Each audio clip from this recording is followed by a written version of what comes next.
Et bonjour à tous, bienvenue dans ce 13e épisode de la Fresh Tech. Je suis ravi de vous accueillir sur ce plateau et donc de pouvoir continuer avec ce nouveau numéro de novembre, même si on est le 3 décembre, mais bon, c'est la semaine était à cheval, donc elle compte quand même pour novembre. Et je suis donc accompagné pour cette émission toujours par Christophe Kamikaze. Bonjour Christophe. Hello! Allez-vous bien? Et plutôt pas mal. Et puis tu vas voir, en plus, aujourd'hui, on a une startup qui va être super intéressante. C'est Pollen Robotics et qui est représentée par Mathieu Lapère. Bonjour Mathieu. Bonjour Bertrand, Qui est là? merci pour l'invitation. Voilà, Christophe te montre. Bon, mais tu vas un petit peu nous expliquer ce que tu fais. Ça n'a rien à voir avec les abeilles, en tout cas. Non, c'est vrai qu'on fait souvent la remarque, mais même si on aime beaucoup les abeilles. Bon. Et donc on va découvrir tout ça ensemble, un peu ton parcours et puis ce que vous proposez en termes d'innovation, de concept avec votre startup. Et en fin d'émission, bah, comme toujours, on vous fait un petit point sur les news qui, pour nous ont marqué et retenu notre attention là, sur le dernier mois au niveau des startups. Et on verra dans un premier temps la startup Poetis qui fait de l'impression 3D de tissus humains intéressant en termes d'application. On verra une startup qui est Papy Happy qui a réussi à faire 1 million d'euros pour de levée de fonds pour le logement des seniors, sujet qui va être de plus en plus d'actualité. Et enfin, alors c'est pas une start-up, mais ça sera, je pense, de belles opportunités pour les start-up. C'est un laboratoire sur l'intelligence artificielle et des effets sur le travail qui a été créé là, je crois, de 19 novembre. Et on va regarder un petit peu ensemble le périmètre d'application et l'ouverture que cela propose. Je pense que ça va véritablement vous intéresser. Mais très bien. Et avant tout ça, ben, on va découvrir donc la start-up de la semaine avec Pollen Robotics. Et on va demander un petit peu ben, à Christophe de se présenter et de nous dire ben, quel est ton parcours et qu'est-ce qui t'a amené. Mathieu. Mathieu, pardon, bien sûr. Je peux Christophe, me on le présenter connaissait si pas. tu veux, mais voilà, vous me connaissez déjà. T'as raison. On va demander donc à Mathieu, évidemment, Mhm. de pouvoir présenter son parcours et ce qui t'a amené à créer cette start-up. D'accord, alors par quoi commencer? Je pense que moi j'ai un Formation? parcours à Ouais. la fois formation, du coup j'hésitais entre faire du design et de la science à la base. Donc Grand enfin un certain écart. ouais, ouais, un peu, ouais. Mais en tout cas je m'intéressais quand même à la technologie, on va dire, et aux produits qui en sortent, quoi. Donc, ouais, sorti de lycée, j'hésitais entre partir sur du design ou partir sur des applications plus scientifiques. Finalement, j'ai décidé d'aller à l'université. Et, euh, et donc là, j'ai suivi un parcours plutôt orienté mécanique. Donc, ça restait enfin, mécanique, mécatronique. Donc, toujours un peu autour du design, mais bon, c'est de la conception, quoi. Donc, ça reste de la conception industrielle, quoi. Donc, ça reste toujours à peu près assez proche. Petit à petit, j'ai fini par intégrer l'école normale, où j'ai fait continuer à faire de la conception mécanique. Donc, beaucoup de structures mécaniques, ailes d'avion, etc. Donc, c'était beaucoup de maths, etc. Et voilà, donc là, la trajectoire, c'était plutôt de travailler chez Airbus pour travailler sur des ailes d'avion, ce genre de choses. Ou des logiciels de simulation pour améliorer les performances de grandes structures. Est-ce que vers quoi te destiner en fait ta formation Ouais, c'était plutôt ça, ouais, on était si tu te vraiment. posais pas trop de questions, on va dire. Ouais, voilà. On a pu- Beaucoup de enfin, mes camarades à l'époque, ils ont fini dans des grandes entreprises à travailler sur des optimisations ou du forage, tu vois, des optimisations des forêts pour aller percer dans des matériaux. Bref, en gros, ce genre de, de, En de industrie. techno voilà. Mais du Et coup, pas toi. moi, ça m'intéressait pas trop parce que en vrai, l'optimisation, ça m'ennuie un peu. Donc, si tu veux, il y a tout. Enfin, en gros, là, pour une aile d'avion, si tu arrives à gagner 1% de performance, c'est incroyable, quoi. Et voilà, moi, ça me passionnait pas, si tu veux, d'aller dans ce niveau-là d'optimisation, vraiment, aller vraiment chercher les pouillèmes de pourcentage. Et ça m'intéressait quand même plus d'aller dans un domaine où il y a tout à faire, quoi. C'est un grand bac à sable où à chaque fois que tu vas dans un sens, c'est nouveau, quoi. Et où on s'en fiche, on n'est plus à 1% d'optimisation, ça n'existe pas, il faut que ça arrive, quoi. Et donc, en fait, en dernière année de l'école normale, j'ai pris des cours supplémentaires. J'ai contacté des profs pour prendre des cours supplémentaires plutôt orientés robotique. Enfin, parce que du coup, j'avais quand même un intérêt aussi pour la robotique. Et donc là, bon, j'étais commencé à faire une double formation un peu avec la robotique. Et c'est là où j'ai rencontré Pierre Eboudeillé, qui était chercheur à INRIA et qui donnait des cours à l'ENSTA à l'époque. Et du coup, il m'a proposé de rejoindre son labo pour faire le stage de fin d'année. Et donc c'est là, c'est là où j'ai vraiment pu faire enfin de la robotique. On travaillait sur des robots humanoïdes à l'époque. C'était un robot qui s'appelle Acroban, qui est un robot développé à INRIA, enfin entre INRIA et le Labri. Euh,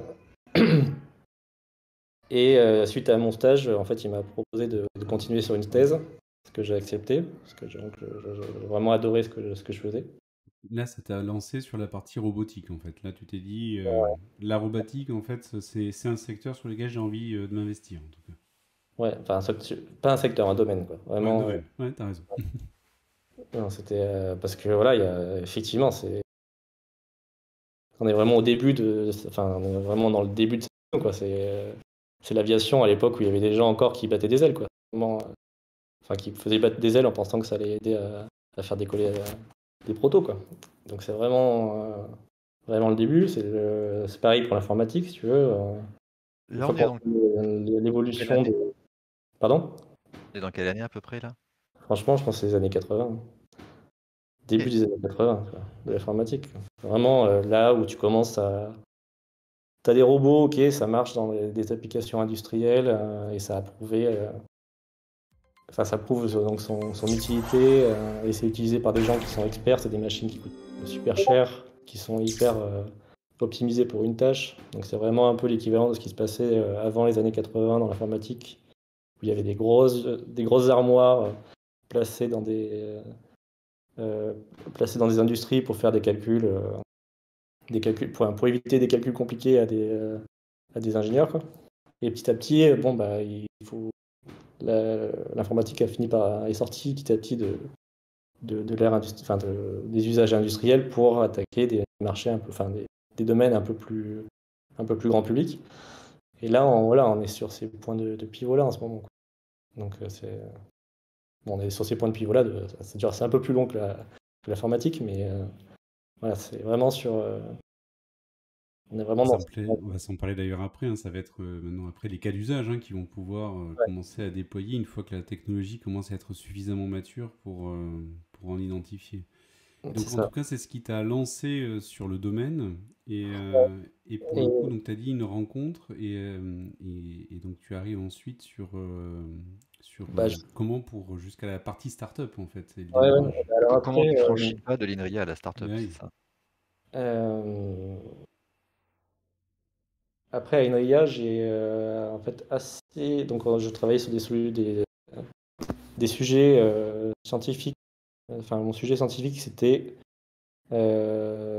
comment des robots peuvent apprendre à marcher. Et en fait, dans la robotique, même dans la robotique en général, il y a une approche qui est souvent que l'intelligence, elle est purement computationnelle, quoi. En gros, c'est le cerveau qui est super intelligent et il pilote un corps. Et comme nous, on pourrait avoir aussi il y a beaucoup de personnes qui ont cette vision aussi pour l'humain, quoi. Toute l'intelligence est dans le cerveau, et puis finalement, après, on est juste un cerveau qui est en train de piloter une machine faite de chair et d'os, quoi. C'est Et que en fait, mécanique et exécution derrière. voilà. Mais en fait, c'est pas si vrai parce que en fait, le corps, il influe énormément sur ce que peut faire ton cerveau, les actions que peut faire ton cerveau. et à quel point c'est compliqué de faire telle ou telle tâche. Si tu veux, si on avait, enfin, la manière dont est fait nos mains fait qu'on est vachement bon pour manipuler des objets, mais si tu veux, si on avait que deux doigts, ben, on serait beaucoup moins efficace. On aurait beau avoir un super cerveau, ce serait pas top, quoi. Est-ce Donc que d'une certaine manière, tu es en train de me dire qu'en fait, il y a une partie du traitement qui est fait du coup plus localement, plus proche de tous ouais, les muscles ou mouvements avant oui, d'arriver au cerveau? OK. mais au point qu'en fait, à un moment, c'est la physique, en fait. C'est que ton corps, il a été optimisé d'un point de vue physique pour que ce soit la physique qui réponde et pas finalement ton cerveau. C'est vraiment directement la gravité, la texture, ça c'est une réaction instantanée, il n'y a pas besoin de le calculer en fait. C'est la physique qui le calcule. Et donc ça c'est quand même un pan de l'intelligence au sens large qui est très peu regardé, enfin à l'échelle de tous les gens qui travaillent sur de l'IA en général. Mmh. Et donc nous c'était un vrai sujet, donc c'est on appelle ça le morphological computation. Donc c'est comment la morphologie du corps participe au calcul de la réalisation de la tâche. Et donc voilà, donc moi je travaillais sur le morphological computation pour la marche. Donc comment la forme de tes jambes, la masse, la répartition des masses dans ton corps fait que ça peut t'aider à apprendre plus vite la marche, quoi. Et un sujet avec ça, c'est d'arriver à avoir. Tu as besoin de faire des tests, du coup, dans la vraie vie, quoi, avec une vraie plateforme physique, un vrai robot physique, quoi, pas juste en simulation, euh, qui va, euh, qui va essayer d'apprendre à marcher, quoi. Et D'accord, donc et ça, c'était dans les années quoi, 2010, par là? ouais, moi j'ai Comment c commencé ma thèse en 2010. Ouais. D'accord, donc c'est un sujet de thèse, au sein de l'INRIA, comment faire marcher un robot et du coup, il fallait évidemment un robot pour le faire marcher. Alors Voilà. aujourd'hui, ça parle beaucoup aux gens parce qu'on voit beaucoup de vidéos de gens C'est qui le ça. font, de Boston Dynamics, hein, Ben notamment, oui, forcément, je mais pensais à eux. oui, ils en font beaucoup de Allez. pubs, mais ce que tu es en train de Ouais. me dire, c'est qu'il y a 10 ans, tu étais déjà en train de travailler sur ce genre de sujet-là? Ouais, ouais, et puis bon, eux, ça fait déjà depuis les années 80 qu'ils bossent dessus, hein. C'est super vieux au Boston Dynamics, hein. Enfin, en tout cas, la création de la boîte, je crois que c'était dans les années 90, mais les travaux qui ont, qui ont amené à Boston Dynamics, c'est super vieux. Ça date des années 80 et il faisait déjà des trucs incroyables à l'époque.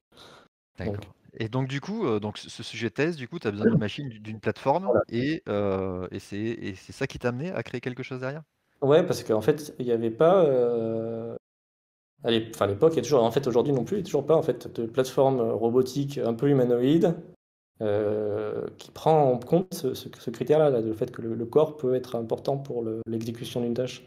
Donc à l'époque, il y avait des NAO, donc de Aldébaran, J'allais le dire, tout à fait. un bon petit robot humanoïde, mais tu pouvais pas changer, enfin son corps il était sympa, mais tu pouvais pas modifier une partie de son corps pour tester s'il a les jambes plus longues ou s'il y a une répartition de masse différente, comment ça va marcher.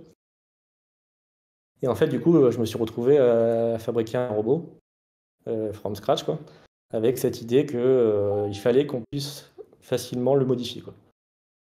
Et ça m'a amené à, du coup, à utiliser l'impression 3D qui était vraiment au tout début, enfin tout début de sa démocratisation à l'époque.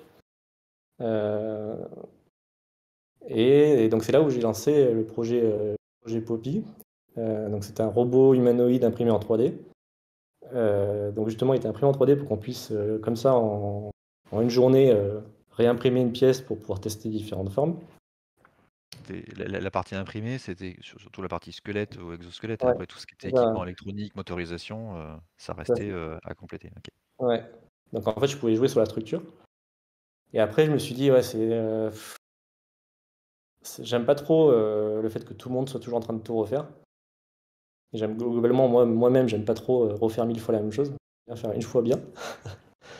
Et en fait, je me suis dit, bon, allez, je vais faire un peu l'effort. Et je vais faire pas juste une plateforme dégueu qui va me servir à moi et qui va me faire mes 3 expériences. Je vais essayer de faire un tout petit peu mieux et faire en sorte que ça puisse être utilisé par d'autres personnes. Parce que d'un point de vue scientifique, c'est important que tes travaux puissent être reproduits ailleurs, testés. Et voilà, enfin, c'est la base de la science, c'est sûr.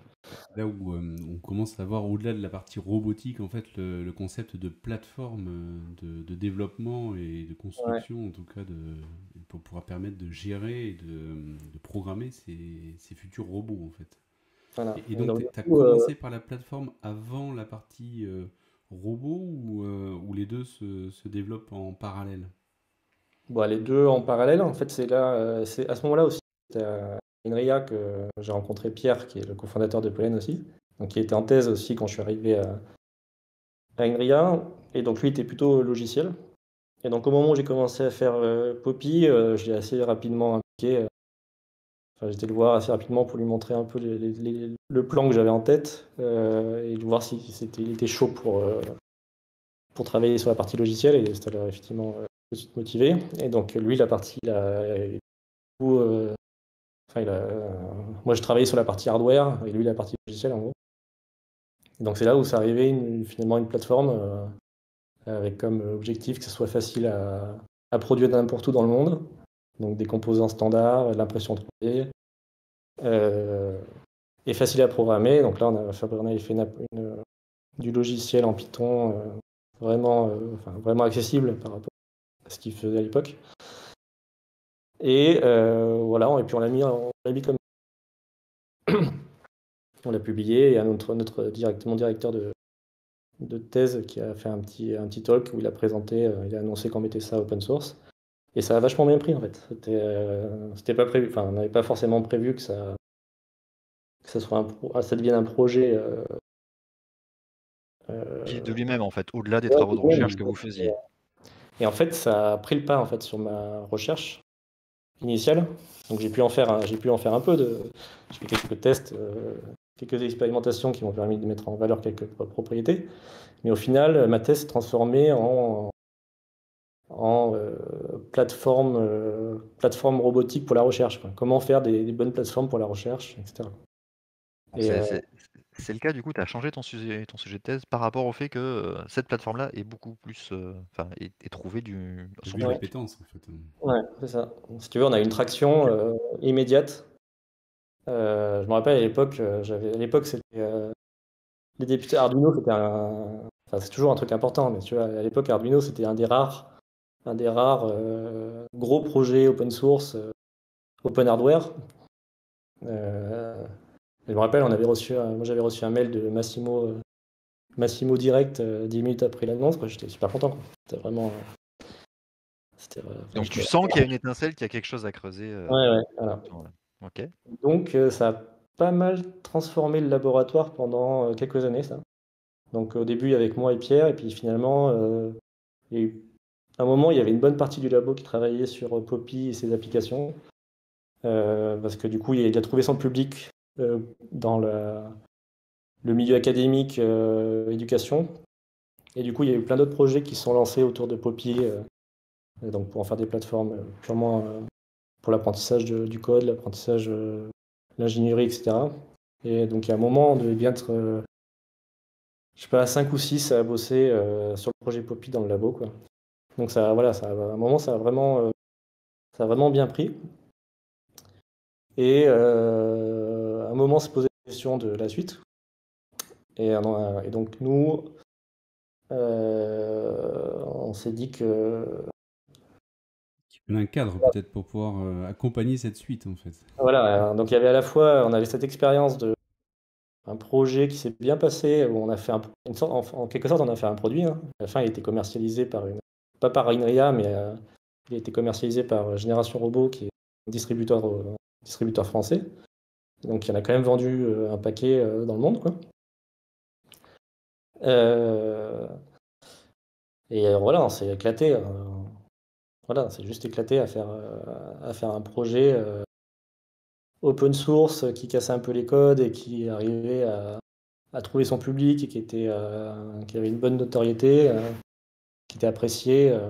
Voilà, les choix de design qu'on avait fait, ils avaient été bien aimés. Et, euh, et même s'il y avait des gros comme Aldébaran à l'époque avec des Nao, bah, il y avait quand même des gens qui préféraient prendre notre petit robot alternatif Parce qu'il au leur. y avait pas tant d'offres différentes, en fait. Effectivement, tu citais le débarras parce qu'ils étaient. Alors, c'était vraiment beaucoup plus commercial, on va dire. Ils étaient vendus à un stade où ils vendaient carrément ce robot-là, c'était beaucoup plus marketé. Ouais. Et après, il n'y a pas d'autres propositions. Enfin, de mémoire, j'en retrouve pas. Donc après, on est arrivé sur des plateformes comme celle que vous proposiez, Où on était un peu plus dans le do it yourself, donc construisez vous-même, jouez un peu avec, y compris sur la partie mécanique et pas juste la partie programmation. Et c'est là où vous avez une proposition de valeur qui est un peu plus différenciante et qui peut répondre à pas juste je m'amuse à programmer dessus, qui peut Voilà. répondre à j'expérimente avec le robot, y compris sa physique. Tout à fait. Et après, du coup, ça a été spécialement utile pour les écoles d'ingénieurs, les universités, parce que là, du coup, ça offre un usage pour l'enseignement de l'ingénierie complet, quoi. Parce que c'est pas juste la programmation. C'est bien la programmation, mais Oui, donc là, il y a une application concrète et directe voilà. derrière. Et c'est forcément en plus plus motivant et challengeant. Et du coup, on a eu pas mal de projets cool après avec des étudiants du coup qui avaient modifié la morphologie du robot pour lui changer les mains, lui rajouter d'autres trucs. Et C'était est-ce que tu as directement lancé Pollen Robotics ou est-ce que tu as eu des étapes intermédiaires avec des sociétés intermédiaires? non, j'ai directement. On est sorti d'INRIA, enfin, on a commencé à préparer Pollen Robotics à INRIA. Donc, notre approche était donc du coup de travailler sur des briques robotiques qui permettent justement la diffusion la création de produits robotiques. Voilà, en gros, donc comment tu agences tes moteurs, tes senseurs, etc. Et après juste mettre un squelette. Et après, donc, du coup, ça peut devenir un robot pour pouvoir créer des produits assez rapidement avec des bases technologiques. Et d'ailleurs, c'est un peu ça qui a donné le nom Pollen. Donc, c'était l'idée d'avoir une diffusion de briques qui permettent localement à des écosystèmes de se créer avec autour de, enfin, tu vois, d'avoir des recombinaisons différentes, etc., quoi. Donc c'est un peu ça. S'aimer la robotique un petit peu partout Voilà. et puis Et que ça pousse et que ça prenne à différents endroits. OK. voilà. Parce que si tu vois, nous, on a quand même une approche qui est très. Enfin, on s'est beaucoup intéressé à l'histoire des sciences, l'histoire des technologies. Et bon, tous les gars qui arrivent et qui balancent, ouais, le futur de la robotique, c'est ça. Oui, peut-être, mais en vrai, ça reste quand même des interactions super compliquées entre l'environnement, les gens, etc. Et au final, tu sais pas vraiment comment ça va évoluer, quoi. Donc nous, on préfère mettre en place le système qui permet l'évolution, plutôt que dire, bon, bah, le futur, c'est ça, et puis faut faire que ça. Et donc ça nous intéresse vachement comment des personnes vont utiliser les technologies, recombiner pour différents usages en fonction de l'environnement dans lequel ils sont, du pays, de leur culture, etc., quoi. Et Quelques images de Richie pour que les personnes qui nous regardent puissent voir l'aboutissement en tout cas actuel de ouais, tout cela avec manifestation on va dire un peu concrète de cette plateforme de développement. ouais. Donc Vas-y, ça, je te maintenant, laisse continuer. donc, à l'époque, c'était Poppy. Et on est sorti d'INRIA, on a lancé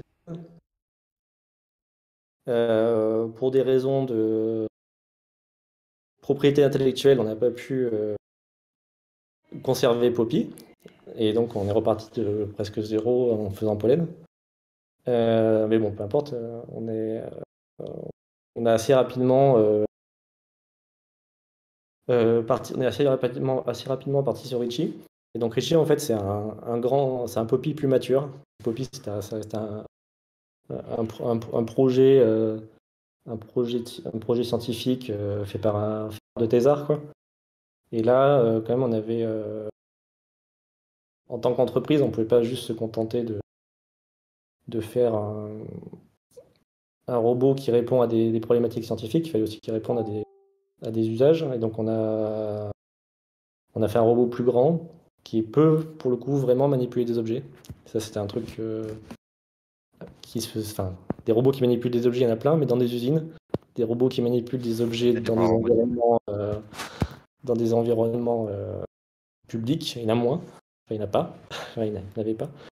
Et en fait, assez rapidement, on avait commencé juste faire un bras bio-inspiré, un peu humanoïde. Donc c'était vraiment la toute première version de Richie. Et en fait, on s'est rendu compte qu'on était en fait les seuls à proposer une solution sur le marché qui était un bras robotique un peu humanoïde.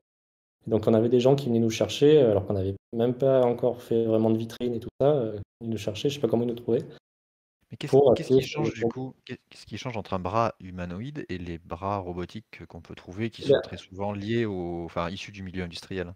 Ouais, bah, je t'avoue qu'on s'est pas mal posé la question au début.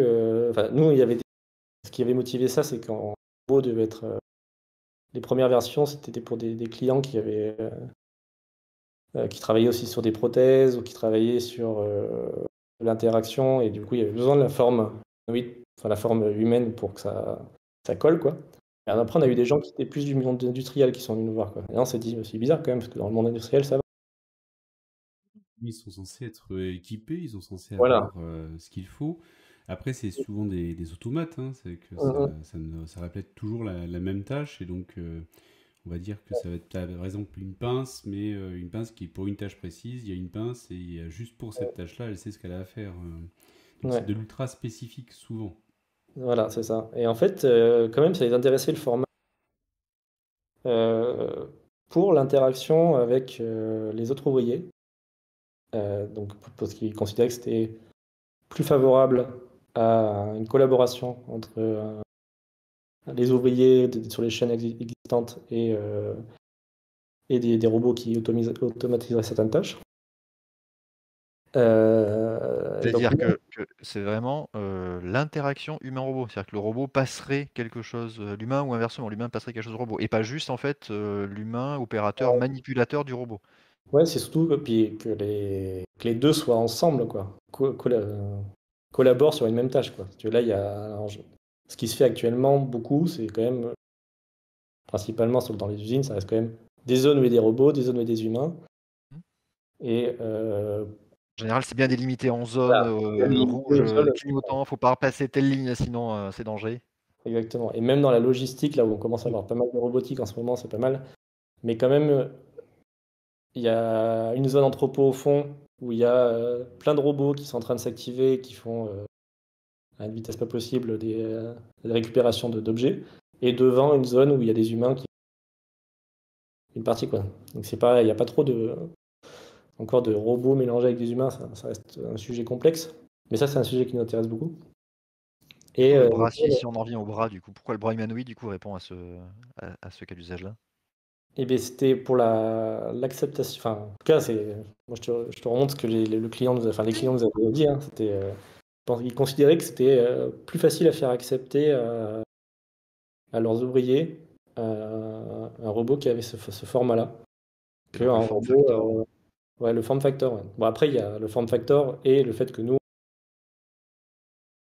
on travaille beaucoup sur. Enfin, nos hypothèses, c'est que de toute façon, le robot sera placé dans un environnement. Donc, ce qui n'est pas forcément le cas de tous les robots industriels, hein. Donc, il y a aussi dans notre manière dont on design Votre positionnement, bien sûr. les moteurs et tout ça, c'est qu'on considère qu'à tout moment, il peut y avoir quelqu'un qui va passer sur la trajectoire du robot et qu'il ne faut pas que le robot puisse le blesser, quoi. Ce qui est Donc, d'accord, OK. Ce qui est pas du tout le cas en général sur les robots bah, industriels. alors, OK. voilà, ça change quand même parce que maintenant, il y a une génération qui s'appelle BOT, qui sont des bras industriels avec des fonctions avancées en gros, de mesure de force et qui fait qu'ils arrivent assez super vite si jamais il y a un obstacle sur la route, quoi. Ils arrivent à Aussi sans une sentir s'il y a une résistance. résistance, ouais, voilà. Ouais.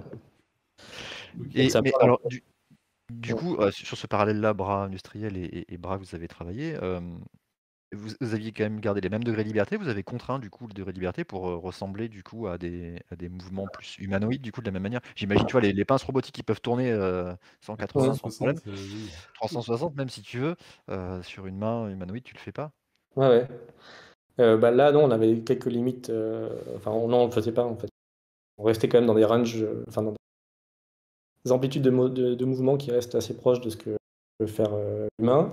Aussi parce que je te dis, les points de départ, c'était quand même d'avoir un robot fort, enfin, qui avait une forme humanoïde parce qu'il y avait certains clients qui travaillaient sur des prothèses. Donc, il y avait quand même sur du contrôle de prothèses. Et Donc, donc oui, il y a le form factor, mais il y a aussi du coup, effectivement les mouvements qui étaient aussi, contraints par rapport à ça. Donc vraiment le côté humanoïde, ouais. bout en bout, ça Et marche. donc, ouais, enfin, en tout cas, c'était un sujet. On travaillait sur d'autres robots, hein, à côté. Enfin, on travaillait sur plusieurs robots parce que, comme je te dis, on a quand même En fait, beaucoup de technologies qui se retrouvent dans certaines briques qui servent à faire différents types de robots.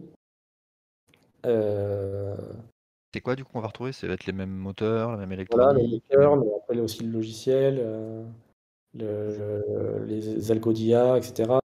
Si tu veux, il y a un ensemble de briques techno qui peuvent être assemblées.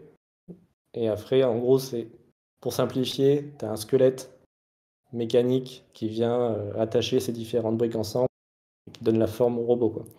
Mais tout ce qui est complexe d'un point de vue technologique, ça reste des briques un peu génériques qui permettent de facilement changer de forme, changer la forme du robot pour l'adapter à différents sujets, quoi. Et justement, si on peut rentrer un petit peu au niveau des cas d'usage, parce qu'en fait, on les aborde là, donc voilà. Là, on le dit comme ça qu'on l'aborde. Et je nous mets un petit exemple, puis comme ça te permettra de continuer à nous expliquer les différents points avec les vidéos que vous avez produits. Ouais. Ouais.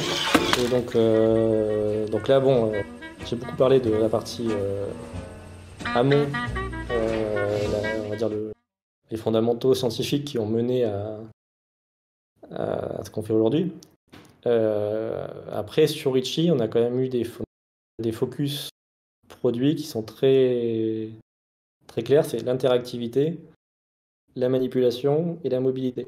Donc l'interactivité, voilà, c'est ce qu'on voit là, par exemple. C'est à quel point le robot il peut interagir avec un humain et de manière le plus naturelle possible et le plus agréable possible pour l'humain.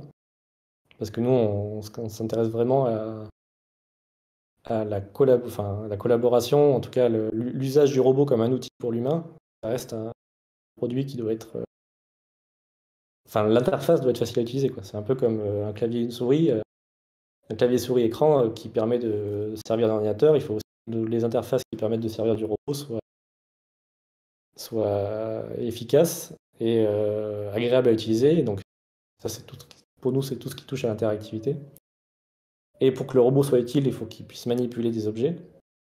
Parce que c'est quand même ça, au fond, la valeur ajoutée d'un robot. C'est un ordinateur, ça calcule, un robot, c'est censé agir sur son environnement. Donc, déplacer des objets en général, ou modifier des objets. Donc ça, c'était vraiment les deux bases qui ont fait Ritchie. Là, on a ajouté la mobilité. Donc maintenant, il peut se déplacer. C'est ce que j'allais dire, c'est-à-dire que tu es quand même parti d'une thèse où tu apprenais au robot à marcher en sortant Ritchie, qui est un robot qui n'a plus de jambes. Oui, Donc, après, c'est. C'est vu comme ça. C'est. Attendez, 2 secondes. Attendez. Hop. Petit souci de. Non, Si, petit souci logistique. ouais, j'ai un enfant malade aujourd'hui, donc c'est pas. Euh, Ouais, donc ouais, non, c'est enjambé, mais parce que la marche bipède, c'est un sujet scientifique, donc hyper intéressant. Mais là, aujourd'hui, si tu veux faire une solution qui est raisonnable et efficace, bon, c'est pas. Voilà, là, tu vas payer super cher tes jambes alors qu'elles vont moins bien marcher qu'une mobile. Donc, voilà, ça a certains avantages, mais là, aujourd'hui, en 2021, c'est quand même beaucoup cher, beaucoup trop cher pour les quelques avantages que ça peut apporter. Ce que tu veux nous dire, peut-être, juste pour que je comprenne bien, moi qui suis pas plus loin du secteur, c'est juste de se dire, en gros, on met des jambes si vraiment il y a besoin de jambes. Et que, en temps normal, juste le fait de pouvoir avoir un robot qui interagisse, même de manière fixe, répond déjà à beaucoup de cas d'usage. Et que Ouais. la possibilité de, en plus, qu'il se déplace, ben, Mm. c'est un cas d'usage supplémentaire, mais c'est pas dans le package de base, en fait. C'est pas nécessaire dans tous les cas. Et que le Euh, robot, il est intéressant, il a une vraie plus-value, même mm. si il n'est pas en capacité de se déplacer. Ouais, alors il y a plusieurs réponses, enfin plusieurs réponses, plusieurs niveaux. Si tu veux, il y a déjà nous, quand on a créé Chill, on était trois. On l'a envoyé, du coup enfin, on a créé Richie et puis la version officielle, première version on va dire du produit, on l'a lancé au CES 2020. On était trois à ce moment-là. Donc, si tu veux, à 3 personnes, tu n'as pas non plus la capacité de Bien sûr. adresser tous les sujets. Donc, c'est pour ça qu'on a fait un focus manipulation, interaction. Et on a essayé de faire un robot qui est vraiment top enfin, top, qui est vraiment Adapté vraiment l'ensemble, c'est ça. pour ces cas-là. Et après, donc, la mobilité. Donc, la mobilité, effectivement un besoin supplémentaire. Après, tu vois, la plupart des robots mobiles, ça reste des bras qui sont fixes à un endroit et tu as des choses qui arrivent. Donc, il y a quasiment tous les robots industriels sont mobiles. Donc, tu vois, juste la manipulation suffit. Donc, déjà, on s'est dit, bon, c'est pas très grave. Et après, on va ajouter la mobilité. Donc, ça, c'est ce qu'on a fait là. On va la commercialiser là, dès janvier 2022. Ah oui, donc oui, c'est imminent. Ouais, et après, il y a la mobilité. C'est encore un autre sujet. Donc ça, Ça ça a reste. coupé, on n'a pas Ouais, entendu la il fin. nous manque un tout petit bout, la mobilité, et ça a coupé, pardon. Ouais, là, je disais la mobilité avec des jambes, c'est encore un autre sujet. Ah oui. Donc là, Donc, c'est de la mobilité sur quoi? Sur des chenilles, des là, on a roues? mis des roues. Des roues? Donc on a fait une base qui permet au robot de se déplacer dans toute la direction. Donc on va dire que voilà, c'est simple et efficace. Ça fait vraiment le taf pour se déplacer dans 90% des cas. Et du coup, les cas d'usage aujourd'hui qui sont couverts, on a vu passer quelques-uns en vidéo, ça va être vraiment des éléments où on va interagir avec. Enfin, ce que vous mettez en avant, c'est vraiment des éléments d'interaction avec les humains. Donc, les accueillir, leur fournir des choses, on a vu leur servir du café. J'ai vu dans une autre vidéo aussi leur proposer un masque si tu détectes qu'ils n'ont pas de masque sur le visage, qui est Ouais. très demandé en ce moment. Ouais. C'est ce genre de choses que vous ciblez aujourd'hui comme cas d'usage. Ouais, enfin, on s'intéresse en gros à qu'est-ce qui se passe quand tu as le robot qui est dans un environnement. Quels sont les cas d'usage qui peuvent apparaître, si tu veux, quand tu as des robots qui sortent juste l'usine avec un environnement contraint et qui arrivent dans un milieu plus ouvert, donc soit le domicile, soit les lieux publics. Euh, et donc là, c'est là où on travaille du coup avec pas mal de clients qui sont plutôt orientés service ou santé. Euh, donc service, bon, effectivement, ça peut être servir le café, faire de l'accueil, etc. Et après, santé, il y a quand même des sujets assez importants où il y a des personnes qui ont des handicaps qui empêchent de servir de leurs bras ou de leurs mains pour bouger. À ce moment-là, c'est quand même une bonne manière de les aider. On parle Et donc, beaucoup de la robotique et de tout ce que est automatisation enfin, comme un danger pour certains métiers, mais là, avec le service de café et l'accueil, vous allez tuer le métier des stagiaires, en fait. je Je ne sais rigole. pas. C'est moche, ça, Non, Christophe. Il y a bon. quand même encore un Là, peu de temps pour que ça soit généralisé, hein, mais en là, tout de cas, la blague, du coup, ça va être quoi sur des éléments comme ça qui sont assez répétitifs, peut-être, sur lesquels ouais, vous ouais, allez en fait, pouvoir. voilà, il faut quand même voir que c'est vrai que c'est souvent une question qui est posée. Ouais, bah, le robot, il peut remplacer des emplois. Bah, c'est chiant. Bon, bah, il y a quand même déjà des choses que le robot, ça reste pas un humain, et donc les points forts du robot, c'est pas les mêmes que les points forts de l'humain, quoi. Donc, il y a quand même un certain nombre de tâches qui sont souvent liées. Donc en gros, à faire. En gros, un robot, il est super bon pour faire plein de fois la même tâche.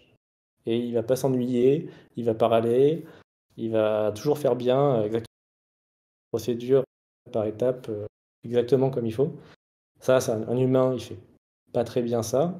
Et finalement, les métiers où on force les humains à faire ça, je suis pas sûr que ce soit vraiment si bénéfique que ça. Ça Donc me fait autant. penser, puisqu'on parle cas d'usage, hein, je mets la deuxième vidéo, comme ça tout le monde aura les différences. Mais c'est là l'avantage de présenter un autre cas d'usage aussi, qui est une expérience VR, en fait, en se connectant au robot et qui vient suivre tous les mouvements. C'est quand même assez impressionnant. Ouais, Et là, on voit encore un autre pan, hein, des possibilités, toujours en utilisant la possibilité de se mouvoir, on va dire, avec des gestes proches de ceux de l'humain, mais mm, à distance. Et je ouais, suppose que, on va l'appeler l'opératrice, a un retour vidéo de ce que voit le robot. ouais. Alors Ouais. ça, c'est un vrai sujet essentiel pour nous maintenant, la téléopération. En fait, dans cette logique, enfin dans cette envie de commencer à avoir des robots qui soient déployés dans des environnements un peu complexes que l'usine, ce qui n'empêche pas que le robot soit aussi déployé. Quand je dis complexe, ça veut dire que l'environnement non fermé. Cuisine, par exemple, voilà, comme dans l'exemple. Ouais, mais cuisine, mais ça peut être aussi Environnement très hostile. ça peut être aussi dans des usines, mais dans des zones vraiment un mélange. Et bien en fait, il y a une complexité qui aujourd'hui dépasse un peu ce qu'on peut avec de l'IA quand même, en termes d'autonomie pour le robot. Et donc on va réussir à aujourd'hui ce qui est réalisé, c'est d'arriver simple, qui sont automatisés. Mais avoir le robot, on l'allume le 1er janvier et jusqu'au 31 décembre, il reste allumé. Il a réussi à toujours trouver une solution de manière autonome à tout ce qui s'est présenté devant lui. Bon, aujourd'hui, c'est pas réaliste, quoi. Et donc pour nous, la téléopération, c'est vraiment ce qui permet de faire le lien entre dans l'usage du robot pour qu'il puisse être utilisé tout le temps, parce que Est-ce que le cas, c'est justement de se dire, il opère tant qu'il arrive à identifier les situations et qu'il pense avoir les bonnes solutions et les capacités à faire, et il fait. Et lorsqu'il se retrouve en blocage, il passe entre guillemets un appel à un téléopérateur qui puisse intervenir à distance. Tout à fait. Bah, ça, c'est un des aspects. L'autre aspect, c'est aussi il y a des tâches qui sont compliquées, qu'elles sont plus simples à faire en téléopération. Et donc, donc ça permet donc le robot déjà efficace sur certaines tâches simples. Après, les tâches compliquées, bah, ça peut être quelqu'un à distance qui aide le robot à faire. Et si jamais il y a une situation inconnue qui se passe, bon, bah, il y a aussi la possibilité de le téléopérer pour pouvoir reprendre le contrôle, quoi, et assurer une continuité de service, quoi. Donc ça, excusez-moi Mathieu, c'est du cas d'usage, je sais Christophe, sur lesquels on a déjà échangé, et notamment sur tout ce qui est reconnaissance lorsqu'il y a de l'interprétation de dialogue par exemple, et au bout d'un moment, si l'IA qu'on a mis en place n'arrive pas à comprendre ce qui est dit, le fait de pouvoir débrancher vers un opérateur, je retrouve un peu des systèmes que j'ai déjà vus et échangés avec toi dans d'autres domaines. Donc je me dis, tiens, c'est intéressant de voir que les solutions entre domaines qui sont pourtant assez différents se recoupent. Ouais. Et donc ça, c'est pareil, ça sont venus aussi là du monde de la typiquement pour faire de l'aide à domicile. Donc là, nous, on travaille avec une entreprise qui met des infirmiers à domicile pour aider des personnes très handicapées. Et il y en a certaines qui ont tellement de gros handicaps que gros quelqu'un H24 chez eux ou chez elles pour tout, quoi. Attraper, il y a un truc là il y avait par exemple c'était la polio, je crois, et qui du coup était devenu totalement tétraplégique. Et un truc auquel on pense pas, mais en gros, elle avait des cheveux un peu longs. Si jamais il y avait une mèche, elle pouvait plus voir. Il fallait qu'il y ait quelqu'un qui vienne pour lui déplacer la mèche. Oui, bien sûr. Et on se rend pas compte à quel point, du coup, c'est hyper compliqué c'est la dépendance voilà, effectivement très très forte. Effectivement. Voilà. Et donc là, voilà, donc il faut qu'il y ait 3 infirmiers par jour qui se relayent toutes les 8 heures pour être là, au cas où. Et en fait, ils ont calculé qu'avec un robot, un peu comme Richie, ils pourraient faire passer ça à 6 heures. Parce que le reste du temps, bah, ça reste des trucs simples. Donc, bah, le robot, si c'est pour attraper un verre d'eau et le approcher de la personne pour qu'elle boive, peut arriver à le faire de manière autonome. Et si on est à la téléopération, à ce moment-là, bah, il y a plein de cas où plus compliqués. Genre, je sais pas, elle a fait tomber un truc, il y a un truc qui est tombé, elle a repéré derrière un objet, voilà, c'est hyper compliqué ça, pour un robot arriver à comprendre tout ce qu'il faut faire. Bon, bah, là, il y a un robot, quelqu'un qui peut intervenir, téléopérer, bouger le truc, récupérer l'objet, le donner à la personne. Et si jamais il y a un problème, bah, déjà, le robot il peut identifier qu'il y a un problème et il y a quelqu'un qui va prendre le contrôle du robot à distance, va pouvoir parler avec la personne, etc., quoi. Et donc, il ne restait plus que certains soins vraiment importants Que ça demande une intervention physique avec des capacités motrices qui sont où il faut un humain pour le faire, quoi. Et donc là, en fait, nous, on a rencontré assez vite, c'est les personnes handicapées qui sont dans cette entreprise. Et en fait, ils étaient. Enfin, c'est pas juste une économie d'argent, en fait. Parce qu'il y a moins d'heures d'infirmiers sur place. Aussi, pour eux, c'est. Suivi au quotidien, proximité Voilà. tout le temps là, éventuellement à distance, etc.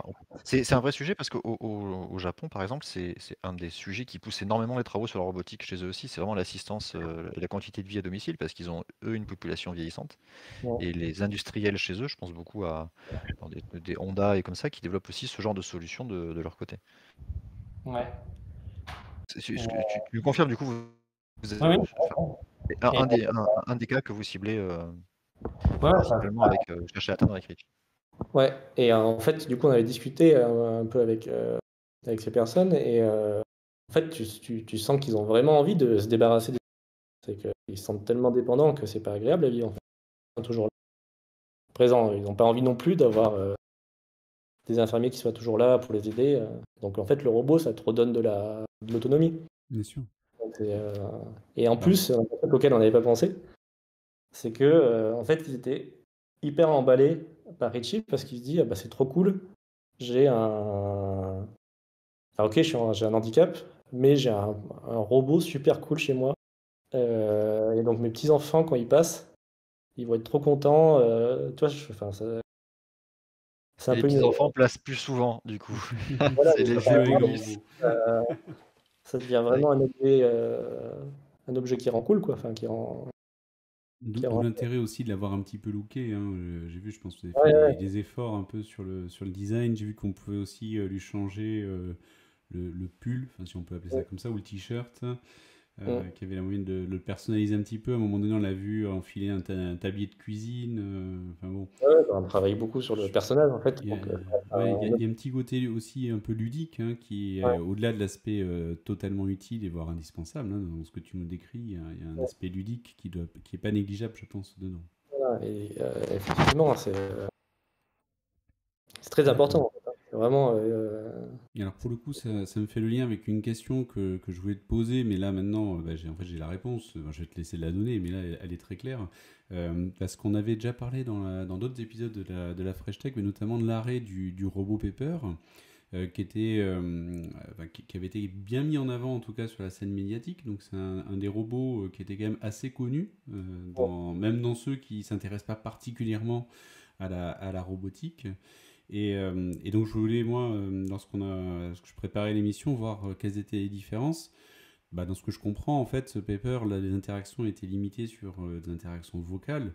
Et là, avec Ouais. ce que tu viens de nous décrire, plus la plateforme open source de développement qui est montée en parallèle de l'utilisation du robot, ben, c'est super intéressant et je pense que la différenciation, elle saute rapidement aux yeux, enfin, si tu me confirmes. Mm. Ben, on va dire qu'on avait une partie commune qui est, on va dire, l'interactivité. Pas forcément faite de la même manière. Par contre, effectivement, il n'y a pas du tout la manipulation. Pour moi, c'est quand même une grosse limite, quoi, sur la valeur ajoutée quand même. En fait, en gros, un robot, il n'est pas très bon en interaction sociale, quoi. De base, c'est pas ça reste un sujet compliqué pour un robot d'être vraiment pertinent pour ça, quoi. Par contre, un robot, enfin, c'est le propre de la science qui est de manipuler des objets, quoi. Donc, c'est vraiment le cœur du sujet, quoi. C'est pas un sujet simple, mais c'est quand même pour ça, quoi. Donc, c'est un peu dommage de ne pas avoir cette feature dans Paper. Et Paper, c'est un robot qui est sorti, je me semble, en 2014. Et ça me paraît un très bon robot pour 2014. Et ce qui T'as m'a raison, dérangé, hein. qu'ils aient De son fait, temps. voilà, qu'ils aient pas fait un Paper 2 ou un Paper 3. Donc, ça me paraissait une très bonne chose qu'en 2014 ils sortent. Enfin, ça me paraît une très bonne chose qu'en 2014 il y a un robot comme ça qui. Il n'y a pas trop la manipulation. Bon, c'est pas grave. Bah, s'ils Pourquoi disent ça passe vite. Mais Si par la il va suite, il n'y a pas eu de faire un mise à jour, c'est Paper 2 sûrement un peu la surprenant. manipulation, puis avec des améliorations, etc. Là, pour moi, il y a donc il y a des différences effectivement sur les features propres, mais il y a aussi une logique de déploiement sur les marchés qui me paraît pas adaptée à en fait. En fait, en vrai, bon, ça a été racheté par SoftBank, donc c'est des gros investisseurs. Donc, Je vois que tu touches ton micro d'ordinateur en même temps. Donc, hop, je le dis juste attention à Ouais. toi. Et je vois Christophe qui ne tient plus et qui a envie de savoir un peu ce qu'il y a dans les entrailles de la bête Ouais, alors du en coup, termes de techno. sautons des cas d'usage en fait de l'autre côté. Qu'est-ce que vous mettez en place du coup pour faire tourner cette plateforme? Donc, à part enfin, détail en fait. Ça peut être au niveau plateforme électronique, logiciel. Dis-nous tout. comment ça marche? Oui, oui. Les technologies utilisées pour qu'on puisse faire aussi un petit peu des parallèles avec d'autres technologies qu'on a déjà Ouais. vues pour d'autres concepts. Ouais. Alors, globalement, c'est un robot avec des bras, un ordinateur avec des bras. Donc, le corps central, ça reste de l'informatique à peu près standard, hein. Un ordinateur normal. Après, nous, on a toute une couche qui permet électroniquement de faire la communication entre ton ordinateur et à la fin un objet. Donc, bon, ça, c'est à la fois des couches de com, des cartes électroniques qui font du contrôle localement pour piloter le robot. Tout à l'heure, tu nous citais Arduino. Vous êtes resté sur une plateforme comme ça? Vous avez Non, non, maintenant, on a des trucs. L'Arduino, c'est idéal pour faire du montage, mais après, des, des solutions adaptées à un usage fiable et robuste dans le temps, quoi. du coup, c'est des microcontrôleurs qui existent comme ça ou vous avez conçu vous-même votre propre plateforme électronique? Euh, non, c'est plutôt nos cartes, ouais. Plutôt nos D'accord. contrôleurs, ouais. OK, Parce que partir bon, ordinateur? Pardon? À partir ordinateur, vous, réutilisez des cartes existantes pareil ou vous basez sur On utilise un Intel NUC. d'accord, Donc, OK. Intéressant. l'avantage des petits est quand même assez puissant. Euh, donc là, on a une plateforme standard, ce qui tourne dessus. Et après, on a intégré ROS pour ROS qui a qui est une plateforme logicielle très utilisée dans le monde de la robotique. Et ROS, c'est, Robot Open en Opéra- fait. Ouais, C'est OK. C'est une partie logicielle en fait que tu viens installer ouais, sur ton c'est ça. ordinateur qui va aider beaucoup à faire, Bah, la en fait, manipulation d'un en robot. gros, si tu veux, c'est un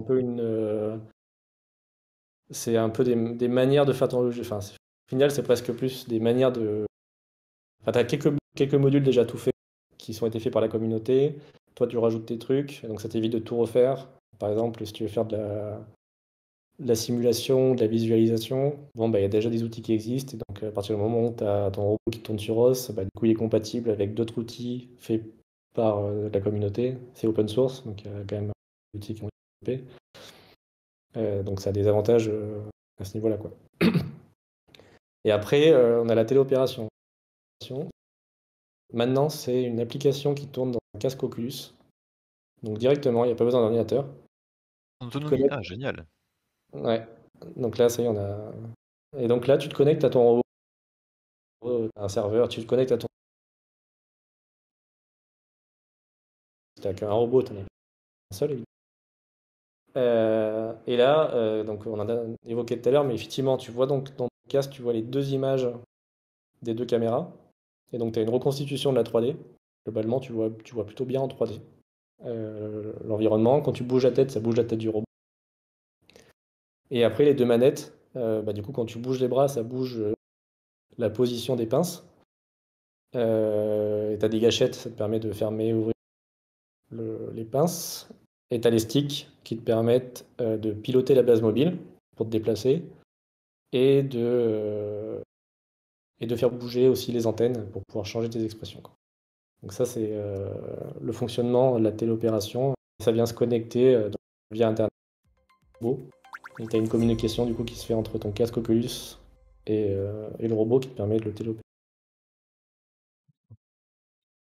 Alors, c'est Ok. intéressant, puis je vois que vous vous basez en plus sur des technologies existantes, sur des appareils existants, vous réinventez pas tout, donc et c'est nécessaire, hein, je pense, effectivement, si Ben, vous on essaye voulez de avancer. ouais, il y a des trous en fait. Dans l'ensemble des briques qu'il faut avoir, il y a des trous et des endroits où il y a vraiment où ça correspond pas. Donc à ce moment-là, on refait. Mais sinon, on essaie quand même de construire sur l'existant, quoi. C'est pas... Non, ça, enfin, déjà, on n'est pas non plus une norme, hein, on peut tout faire, mais enfin, ça n'a pas vraiment de sens de toujours tout refaire, hein. Donc, mm.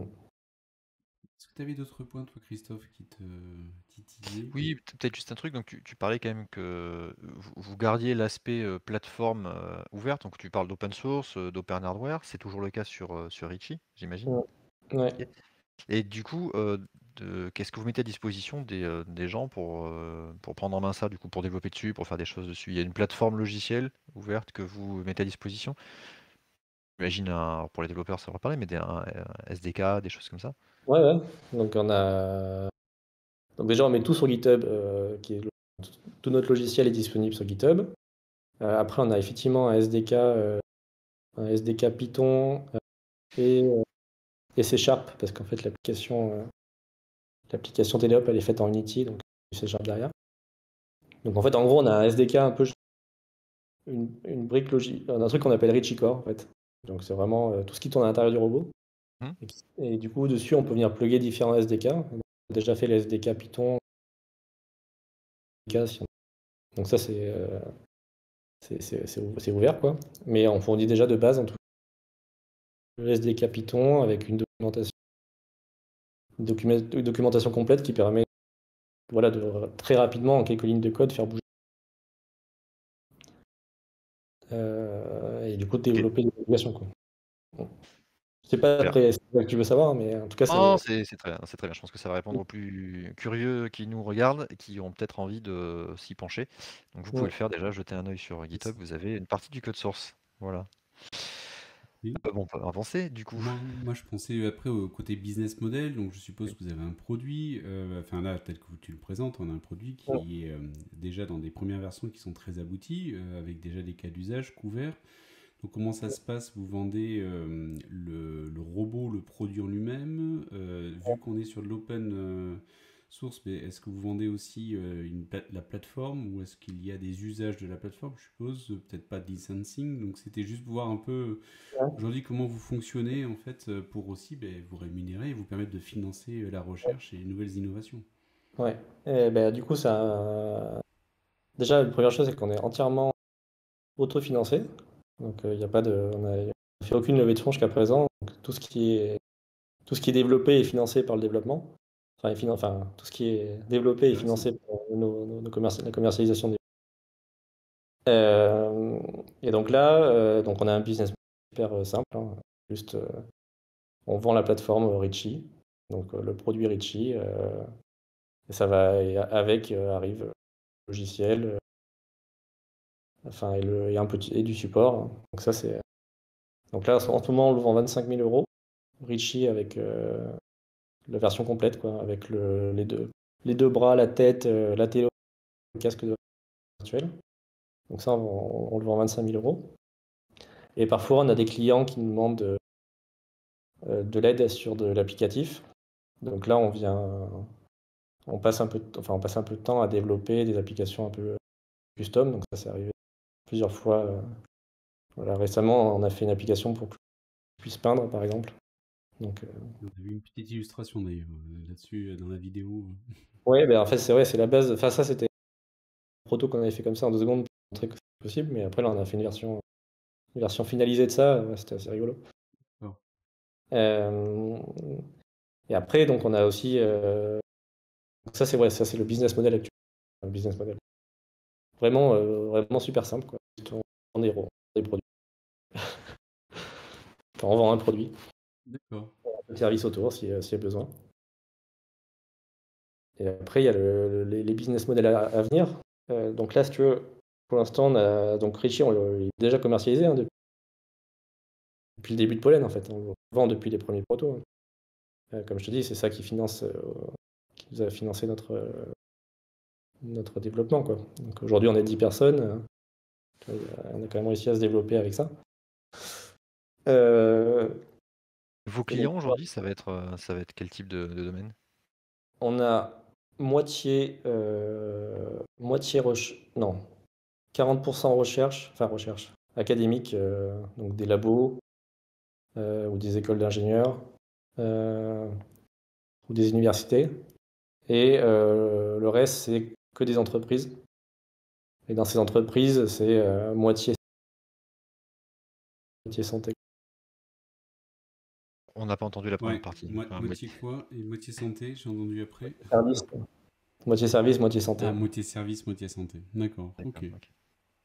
Euh, et donc là, en gros, pour l'instant, c'est des clients qui ont commencé à développer des applications ou des usages. Et là, on est en train de. C'est là où, cette année, enfin, depuis 6 mois, un changement important. On commence à travailler sur des déploiements massifs de robots. Donc, c'est les premiers clients qu'on a eu commencent à être satisfaits de leur usage. Sérieusement, le déploiement, voilà, plutôt en centaines de robots ou de Ritchie qui seraient sur une application donnée. Et donc là, il y a une partie de notre activité en ce moment qui est justement à la fois de travailler sur une version de Ritchie qui soit plus adaptée au déploiement, donc, qui est vraiment fait pour marcher toute la journée pendant 2 ans et sans demander de la maintenance tous les temps. Donc c'est vraiment travailler sur la solidité et la fiabilité euh, et une amélioration générale des performances, mais aussi, sur de l'applicatif, là, sur de l'applicatif en ce moment, de clients qui sont en train d'envisager des déploiements importants, quoi. Et donc Et là, on est déjà en train de parler au-delà en fait de ce que vous faites aujourd'hui. ouais, on est Ouais. sur les prochaines étapes là pour le coup. Sur les prochaines Là, en étapes. ce moment, on est C'était justement là. voilà, on est vraiment dans cette transition de robot. D'accord. Ok, mais c'est intéressant, puis c'est intéressant de voir vers quoi vous allez. Et puis là, j'ai l'impression que vous commencez à changer de dimension en tout cas. Mm. Donc, et que vous allez pouvoir aussi tester un peu votre scalabilité au niveau de la solution, la capacité à produire aussi. Ouais, en Donc, effet. c'est Je extrêmement pense que- intéressant. ouais. Et donc, ça veut dire qu'on va falloir qu'on continue à vous suivre dans les Ouais. mois et années qui viennent, parce que ça risque d'être assez rapide à monter ensuite en capacité à faire, en vente, et puis donc derrière à déclencher des nouveaux financements, parce que j'ai compris que c'est les ventes qui vous permettent de financer après la R&D, Ouais. donc pour pouvoir couvrir encore plus de périmètres et puis continuer à grossir. Ouais. Bah, écoute, Ouais, ouais. c'était passionnant. Moi, je pense que j'ai vu tous les points que je voulais aborder et que j'avais listés. Pour moi, c'était hyper clair. Et puis, toujours intéressant de voir comment on part d'un stage sur une start-up à une boîte qui produit des robots hyper avancés avec des concepts totalement ancrés dans le réel et dans les besoins. Et en plus, sur des marchés très porteurs comme l'accompagnement soit des personnes en mobilité réduite, en situation de handicap, ou des personnes en situation de dépendance, et notamment avec le vieillissement de la population. Donc je pense que vous avez effectivement un beau créneau dans lequel apporter et vous épanouir. J'espère bien, en tout cas. On est assez confiant quand même sur l'intérêt l'intérêt du marché à venir, là. Enfin, on a des retours clients où ils en demandent encore, enfin, plus que ce qu'on est capable de produire, quoi. Donc, c'est intéressant. Parfait, c'est ce qu'il faut. Est-ce que tu avais Ouais. d'autres points, toi, Christophe, que tu voulais Pour moi, aborder? C'est bon. Et après, ben, comme toujours, hein, ce qu'on vous propose, hein, c'est que si vous avez des questions, besoin de précision, de rentrer un peu plus dans le détail, parce que même si on prend le temps, on ne peut pas tout aborder non plus. Ben, n'hésitez pas, les commentaires sont là pour ceux qui nous regardent en replay, le chat est là pour ceux qui nous regardent en live sur Twitch. Et donc n'hésitez pas, et je pense que Mathieu se fera un plaisir de vous répondre et d'apporter comme ça les réponses à vos différentes questions. Mais Ouais. écoute, merci beaucoup Mathieu. Ce que je vous propose, c'est qu'on avance comme ça ensemble sur la partie news et qu'on regarde un petit peu les news qu'on a sélectionnées pour vous ce mois-ci. Donc la première news, je vous en parlais tout à l'heure sur notre sommaire, c'était l'impression 3D de tissu humain. Donc avec la société, alors j'espère que je prononce bien, la startup Poetis qui propose en fait de l'impression 3D de tissu humain. Et c'est avec les hôpitaux de Marseille sur lesquels ils travaillent et collaborent. Donc c'est pas récent, hein, ça fait plus de 10 ans qu'ils travaillent ensemble. Et donc ce qu'ils proposent en fait, c'est directement d'arriver à récupérer en fait des cellules sur la peau d'une personne, par exemple un grand brûlé, et qui va pouvoir comme ça développer via de la culture cette peau et va venir être assemblée via via la machine qui va développer en fait et imprimer, hein, on peut l'appeler comme ça, en 3D, une nouvelle peau qui va pouvoir à ce moment-là être greffée sur la peau de la personne qui a été gravement brûlée. Et comme ce sont ses propres cellules, ben, c'est comme si c'était sa propre peau. Et on diminue comme ça fortement, voire peut-être réduire à néant, le risque de rejet de greffe qui est inhérent au mécanisme de greffe lorsque ce n'est pas depuis son organe qui est propre.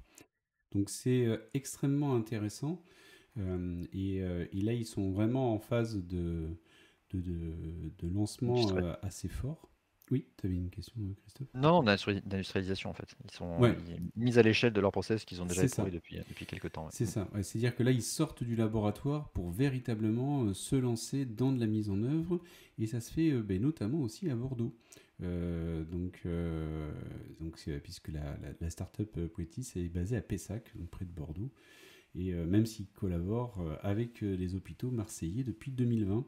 Et donc aujourd'hui, ils arrivent quand même à imprimer des pots allant jusqu'à 40 cm², ce qui n'est vraiment pas rien et une belle prouesse.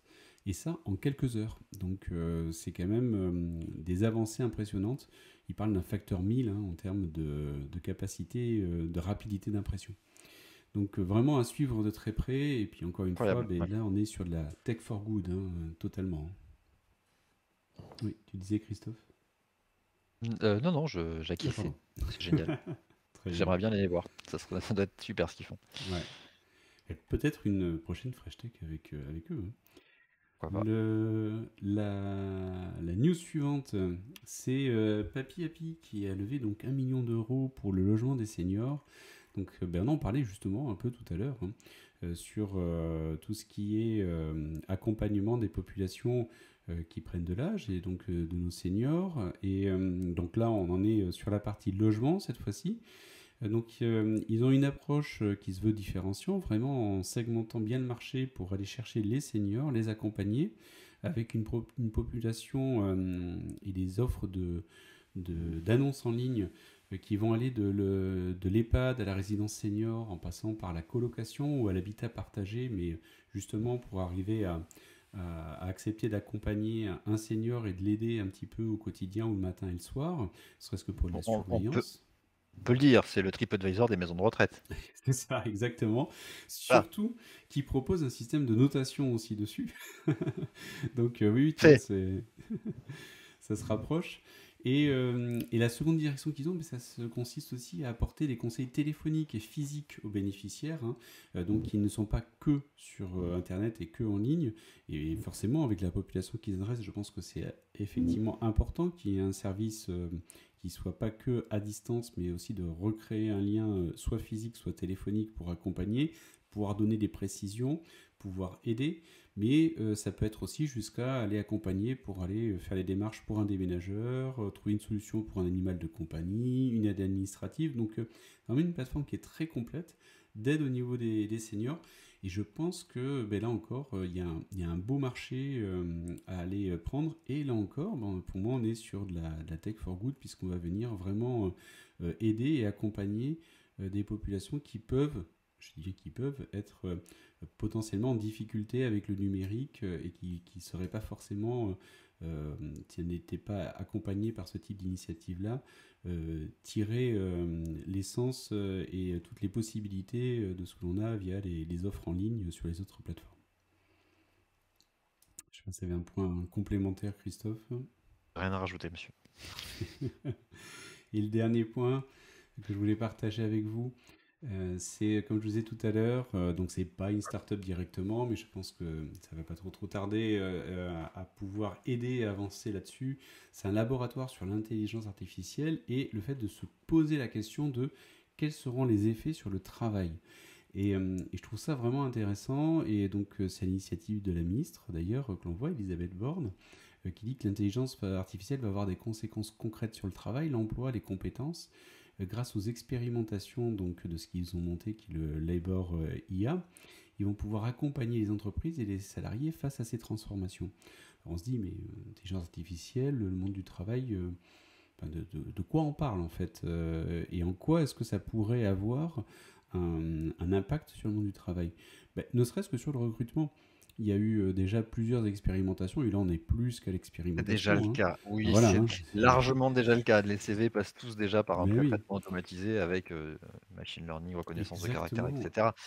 Donc l'IA, elle est là déjà. Et avec les biais que ça peut introduire, notamment sur de la discrimination, et qui peuvent se créer sans, bien sûr, souhait de créer une discrimination, mais uniquement sur les bases de travail sur lesquelles on a entraîné l'IA.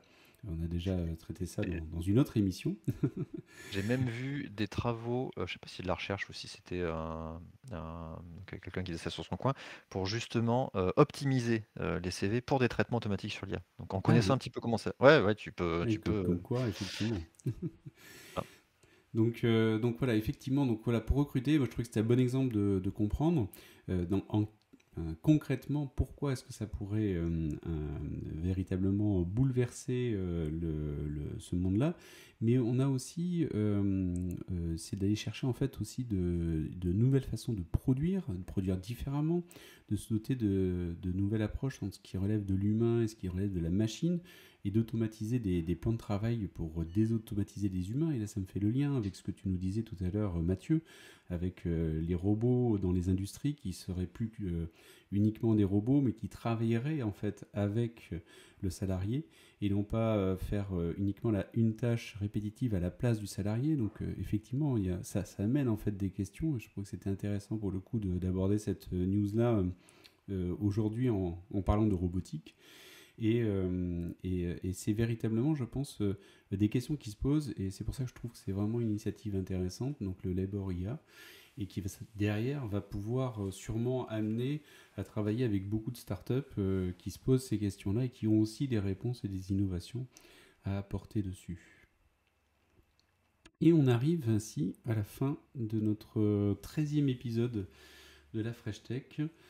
Et donc, écoute, merci beaucoup Mathieu, c'était passionnant de pouvoir découvrir avec toi tout le cycle de création de ta société et puis de voir jusqu'où vous êtes allé maintenant.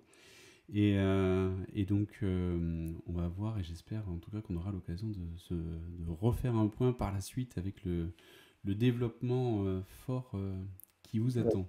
J'espère bien.